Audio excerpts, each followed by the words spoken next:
Hello, I'm going to talk about technology and innovation management. Why?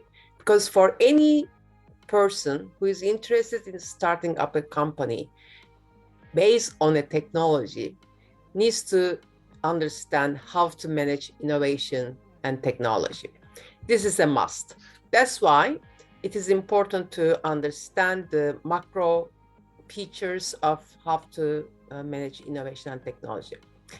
The start of any understanding how tech innovation takes place in a company context, once you take it from the laboratory or from your projects that you have been working on in the university, you need to think about this innovation funnel. As you know, the studies are showing that you need at least 3,000 raw ideas in order to succeed in one new product that sells in the market. What happens in the process, right? Once you have the raw ideas, you need to make them submitted ideas, because not all ideas become a real, actual kind of a proposal. And then some of them becomes the small projects within the company. Then only a few of them are selected for major development, and lots of investment is done in that stage. And then you end up with two launches if you are lucky, and then one of them becomes the successful. This is not failure. This is not some sort of ignorance, but this is the nature of the process of innovation, right? You invent and then turn into the commercial product. And this is always problematic, and it's always messy, and it requires a good understanding and what needs to be done throughout that process. Here comes the role of the technology innovation management, right? And I'm going to talk today to you to understand it through the eyes of a study that is published as a book, Technology Management Activities and Tools, by myself and two other colleagues, Robert Powell and David Probert from Cambridge University.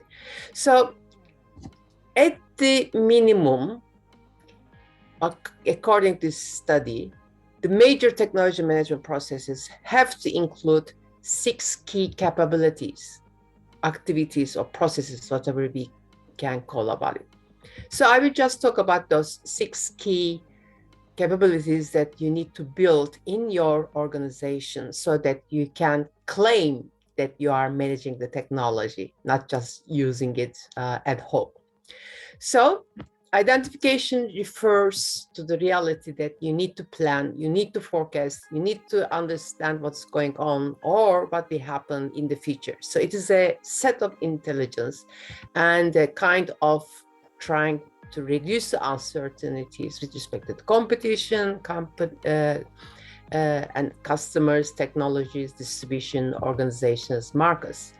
And how you can do that is by auditing your technologies, what you have, what you are developing, and what is the forecast for that particular technologies that you have and you want to develop, markets related to those technologies, and the external environment that will affect those technologies development and their adoption in the markets. Once you do that, then you can try to think about the organization capabilities that you need to accommodate in order to understand these changes that are expected in the future so that you can feed in to your planning, right? This might be a road mapping, technology road mapping activity that will help you to identify the key technologies in the organization and how they will evolve over the years and what you need to do in terms of these technologies.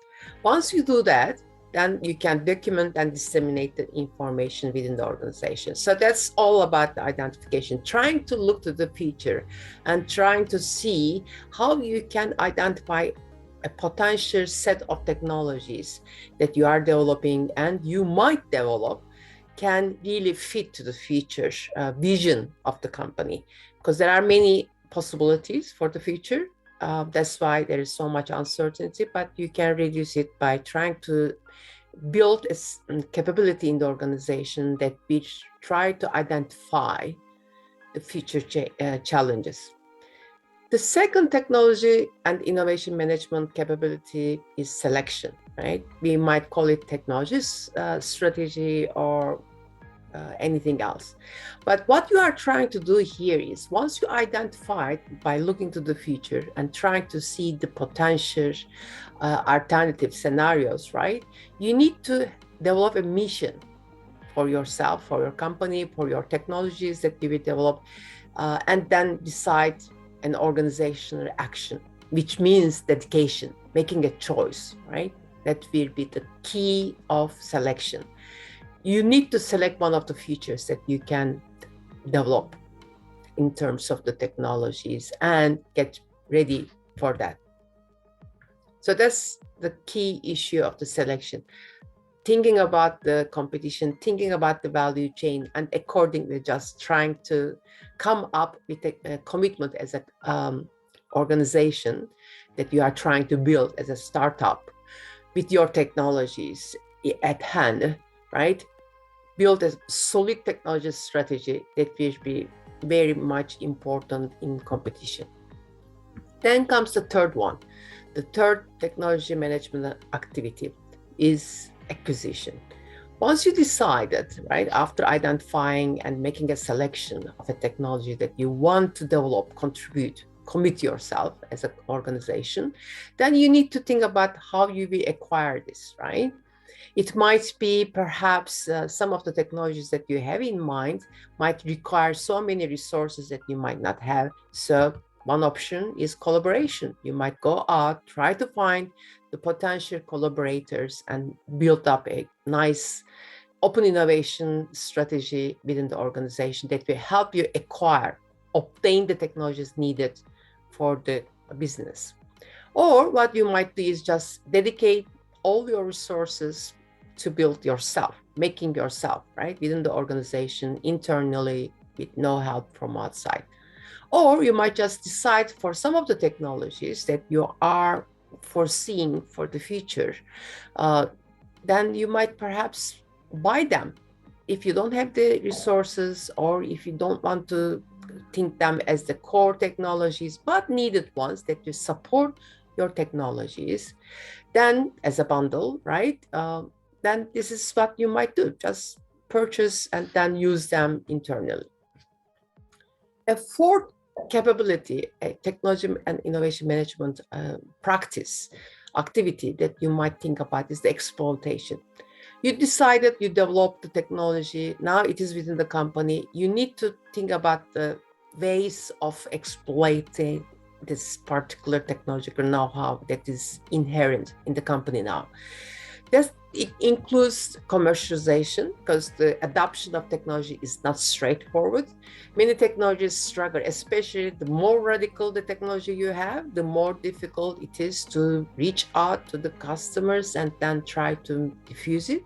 That's why it is critical to understand the stages of exploitation, which makes you wonder and try to get ready by commercialization activities in the organization, by taking into the consideration of ways of how to commercialize through the production, distribution of the technology, or joint commercialization activities with alliances, joint ventures, or even perhaps in some cases, patenting and licensing your technology, which is going to bring so much revenues, because you once have the technology ready at the company, you need to find ways of making the most out of it, right? Bring results by bringing value in the organization to your investments. And another thing that to be considered with respect to the commercialization is how you do the technology transfer. It's not so easy once you have your technology. The more radical, the harder it is, as we said before.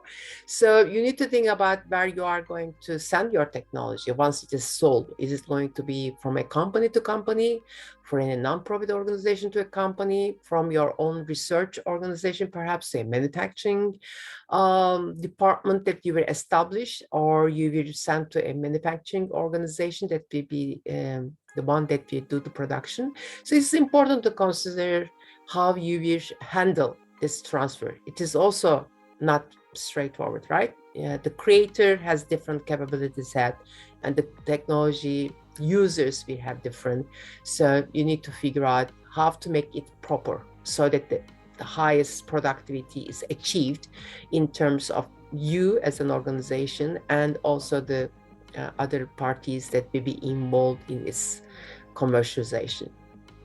Then comes the fifth technology and innovation management, which is protection. Protection is everybody's concern, right? You want to protect your IP, intellectual property.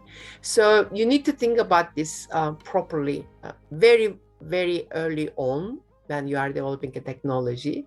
What you aim at the end of any project that you will run, any technology development that you will have in-house in the company. So you need to pay attention to intellectual property portfolio management, how you wish make selection of various protection methods, including the patenting, right?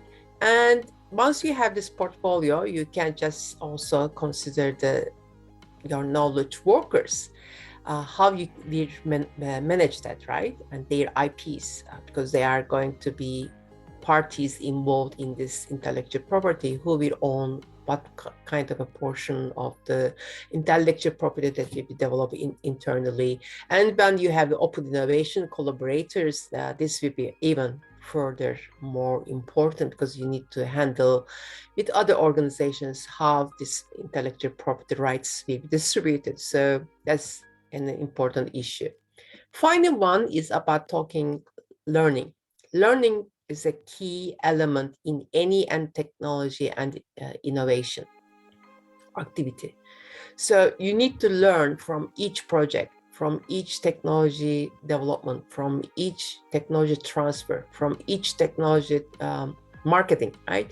All this come along because, as we said, there are so many uncertainties and you come across with so many problems from the scaling up, from the laboratory to the actual product launching, right? And making a product service really functioning well. You need to learn, adapt, make changes, renew, right? Throughout the process. So it's important that, you pay attention what is going on in terms of the innovation and technologies in the organization, who learns what, where this learning is taking place. Is it recorded? Is it somewhat turned into the knowledge management system in the organization? What are the paths that are available in using this learning from failure, from the success? All these things needs to be taken into consideration so that you will use them. You will use them in your next project, in your next technological adventure, in your journey. So that's a very important closure in a way for each project, that you keep, right, all this value that is generated throughout the process, and it's kept in the organization so that you can use it in so many other ways. And this is something that you will be proud of, right? Building and learning and testing, and then making the cycle turn around once more as a cycle. So you need to build the learning, knowledge management enablers and try to build the networks and utilize them properly, right? And become a learning organization. This is going to be so fun if you are going to start a company based on your technologies, knowing how to manage innovation, how to manage technology. This will be one of the key elements for success. Thank you.